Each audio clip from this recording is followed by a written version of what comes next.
Kasus kecelakaan kerja sudah menewaskan 10 buruh migas di Blok Rokan sejak dikelola PT Pertamina Hulu Rokan pada 9 Agustus 2021 silam. Kejadian terakhir menimpa 3 pekerja PT Prasada Pamunah Limbah Industri (PPLI) di instalasi tangki limbah lumpur bor CMTF Balam Selatan Rokan Hilir pada Jumat 24 Februari pekan lalu. Para pekerja meragang nyawa karena masuk ke dalam tangki limbah berisi zat kimia mematikan tanpa menggunakan alat pengaman diri dan prosedur kerja yang memadai. Peristiwa ini menambah rentetan panjang kecelakaan kerja di Blok Rokan.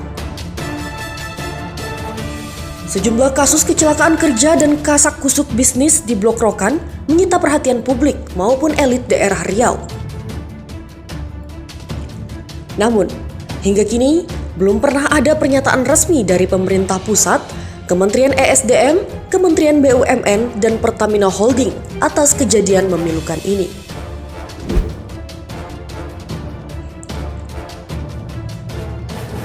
Pada akhir tahun lalu, pejabat elit PHR yakni Ferry Sriwibowo yang menjabat sebagai Eksekutif Vice President Bisnis Upstream dicopot.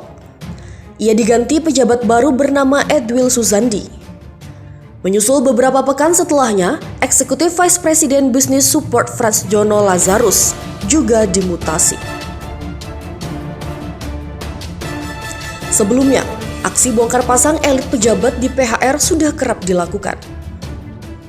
Misalnya, pencopotan Vice President Procurement and Contractor Erwin Karou dan pergantian Vice President Corporate Affairs Sukamto Tamrin.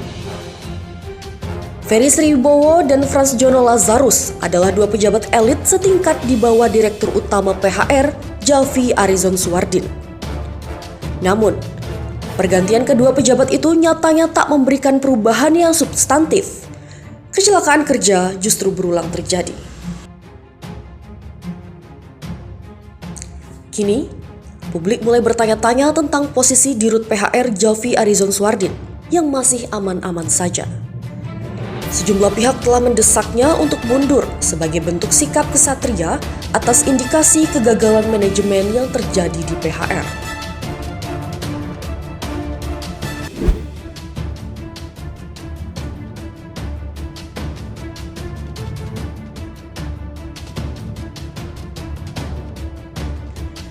Diketahui, Jalvi merupakan alumnus kampus Institut Teknologi Bandung ITB.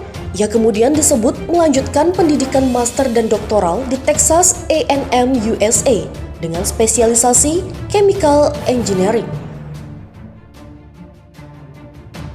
Pada 2016, Jalvi kembali ke tanah air. Ia pun langsung menjabat sebagai staf ahli pada Kementerian ESDM.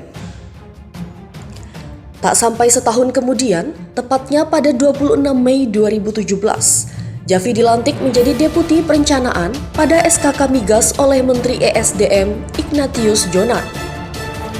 Konon, Jalvi merupakan teman dari Archandra Tahar, mantan Menteri ESDM yang menggantikan Sudirman Said pada 27 Juli 2016 lalu. Archandra sendiri hanya menjabat sebagai Menteri ESDM tak sampai sebulan lamanya. Pada 15 Agustus 2016, ia diberhentikan, menyusul tuduhan duit kewarganegaraan yang dimilikinya. Archandra kemudian diangkat kembali menjadi Wakil Menteri ESDM pada 14 Oktober 2016 hingga 20 Oktober 2019. Saat Archandra menjabat Wakil Menteri ESDM inilah, Jalvi dipromosi menjadi Deputi Perencanaan SKK Migas. Secara khusus, Jalvi dinilai tidak memiliki pengalaman dan jam terbang yang memadai di dunia hulu migas. Perkenalannya dengan sektor hulu diawali saat bertugas sebagai tim transisi Blok Rokan. Presiden Jokowi mengambil keputusan politik dengan merebut Blok Rokan dari tangan PT Chevron Pacific Indonesia (CPI). Blok Rokan kemudian diserahkan ke Pertamina melalui cucu perusahaannya PT Pertamina Hulu Rokan (PHR). Sejak 9 Agustus 2021 lalu, resmi sudah, Blok Rokan dikelola PHR.